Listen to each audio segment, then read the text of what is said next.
વિહત દાડો એવું બોલી હા 17 મહિનાનો દાડો આવે મારી પંચુ અને એકમનો દાડો આવે ને તારા દીકરો કદાચ અને તારો ભાઈ ઘેર ના લાવો તો મારું નામ લક્ષ્મણની વિહત નહીં એવું હું હરિયાવળની વિહત બોલેલી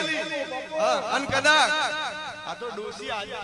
મારી પંચુ એક દાડો હું વિહત એવું બોલેલી કે જે દાડો તારો દીકરો ઘેર આવે તે દાડો તારા ગામમાં ધૂંટીશું હું લક્ષ્મણની વિહત આગળ રાસો રાસો લક્ષ્મણ ભગતના